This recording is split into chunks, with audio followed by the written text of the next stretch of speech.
You ever come home after 2 years and find your whole world flipped upside down? Yeah, that happened to me. And trust me, nothing in war prepares you for what you see on your own front porch. The house I once called home, it looked like a ghost town, overgrown grass swallowing the steps, windows all shut tight like the place was holding its breath, not even a dog barking, just silence, and the kind of chill that gets under your skin. I stood there, Ethan Walker, fresh off a deployment, hands still marked by calluses from a fight that never quite left my bones, and I stared at the door as if looking long enough might somehow rewind time. 3 knocks solid, deliberate, nobody answered, so I did what anyone would do, circled around back.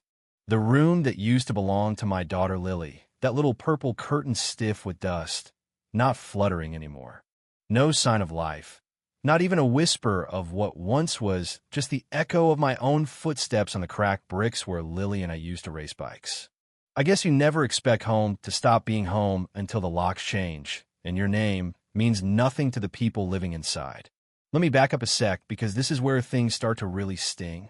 The neighbor's gate creaks open, and a young woman, Penny, steps out. She's got that look, half afraid, half sorry. As soon as she recognizes me, "You're Ethan, right?" she says like she's seeing a ghost.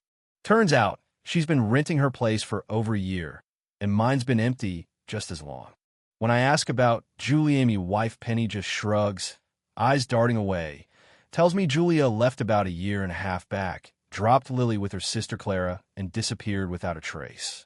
The kind of news that drains all the fight right out of you, you know? I had survived war, but this felt worse. Penny, out of a strange kindness, gives me Clara's address, some old apartment complex across town. Lily used to sit on those steps every evening, she adds, and it's the kind of detail that sticks with you, because you know a child doesn't wait on the porch if there's love inside. I drive out to 36B, Maple Street, feeling like I'm holding my own heart in my hands. The hallway reeks of old cigarettes and mold, and I knock, twice see no answer. But I hear it a little shuffling, so I step in, and there under the table, in the dim light, is Lily, little girl, holding her teddy bear so tight you'd think it was keeping her alive. She blinks up at me, whispering, "Daddy, did you come back for me?" I kneel, throat thick, and nod. "Yes, baby, Daddy's here." She crawls out, no tears, just that deep quiet you only see in kids who've waited too long for someone to show up. She's light as a feather when I lift. He hasn't eaten, room's cold, nothing in the fridge but old cereal and moldy pizza. I find a packet of instant noodles, boil water, serve her a bowl, and she eats like someone who's forgotten how food should taste. "What's your bear's name?" I ask. "Hushy," she whispers. "Mommy said he helps keep quiet when I'm sad." And man, if that didn't just about break me, I don't know what would. That's when Clara stumbles in. Julia's sister's got liquor on her breath and a face that tells me she's over it all. Julia dropped her off, said she'd be back, but I got my own life to live. She grumbles, lighting a cigarette. I don't fight, I just turn to Lily. "You want to come with me?" She nods. "You're not going to leave me again, right?" I promise her, "I'm back, and this time, I'm not going anywhere." We leave, and for the first time in 2 years, she falls asleep in the car, head on her teddy, arms hugging the seatbelt. I have nowhere to go. House is gone. Friends are scattered, so I call up Thomas, a buddy from my old unit. He answers on the second ring. No questions asked. "Come on over. 3rd floor, doors unlocked." Sometimes, you learn who your real friends are by who opens the door at 2 a.m. That night, I tuck Lily into a narrow bed. Thomas hands me a glass of water, says she looks just like me, and I finally let myself sit down. Nowhere left to go. "Thomas," I admit, voice raw. He asks about Julia, if I'm sure she's really gone, and suggests maybe someone's helping her hide. He even pulls up her old social accounts as she switched numbers, wiped out traces, like she wanted to disappear. I stare at the screen, see pictures of Julia in a wedding dress, with some guy named Mark, big smile, new life like Lily and I never existed. But here's the twist, right? I realize Lily's teddy is still at Clara's. When I sneak back to get it, I overhear Clara on the phone with Julia, scared, wants to keep Lily hidden so the new guy doesn't find out, planning to tell people I died in the war.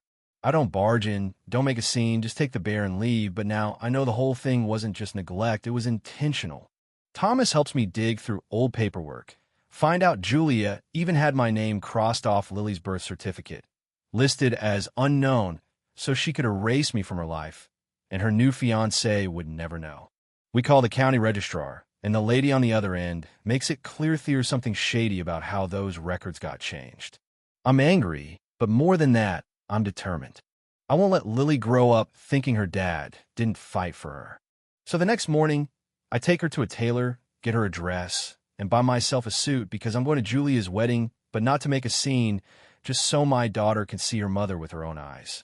At the resort, Julia looks like the perfect bride, all lace and pearls, but inside she's shaking.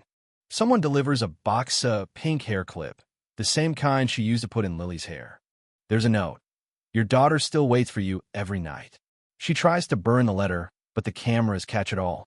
Even Mark's mother, Enid, senses something's off, digging up records, connecting the dots. When the pastor asks if anyone objects to the marriage, I step forward, like something straight out of a movie. The room freezes, all eyes on me. This little girl, I say, holding Lily's hand, she's hers and mine. I lay out the DNA results, the custody petition, and Lily shows her crayon drawing 3 people, 1 family, what every kid deserves. Mark's face goes pale. Julia tries to lie her father passed away. But I say it plain, I never disappeared, you just never said my name. The chapel falls into silence, guests leaving without a word. Even Amanda, Julia's best friend, walks out barefoot, bouquet left behind. I don't beg, I don't threaten, I just let Lily see her mom so one day she'll know the truth. Outside, Julia breaks down, tries to bargain to release the video. Don't sue, let me keep my dignity. But the law's the law, and Margot, my attorney, hands her the restraining order. Penny, the old nanny, brings Lily in, and when Julia tries to apologize, Lily just steps back. No tears, just disappointment. Amanda leaves her with the security footage. You didn't lose everything because someone took it, Julia. You lost it because you walked away. Months pass. In the little town of Esperanza, by the sea, Lily and I start over. Our house is small, but there's light and laughter. She paints pictures, one of her and me and the ocean washing the past away. Mrs. Langford, her teacher, drops off books, amazed to see Lily smile for the first time in years. Penny visits, brings cookies, and I realize peace isn't about forgetting pain, it's about building something better on the other side of it. Julia sits alone in the city, wedding dress returned, ring never worn, writing letters she never sends, waiting for forgiveness that may never come. And that's the thing, sometimes you don't get a second chance to fix what you broke. But Lily does send a Laterno bitterness, just a drawing of her new home, and a message, I don't need you to come back to be happy. I just need to know you once loved me. The circle closes, not with a big reunion, not with forgiveness shouted across a crowd, but with quieta kind of silence that lets you finally breathe again. We all make mistakes, but what matters is what you do next. So tell me, if you were in my shoes, would you have walked into that chapel? If you were Lily, could you forgive? And if you were Julia, would you ever have the courage to face the truth, no matter how ugly it is? I'd love to hear your thoughts. Drop a comment, share your own story. Because everyone deserves a chance to find their way home, even if it takes losing everything to realize what matters most.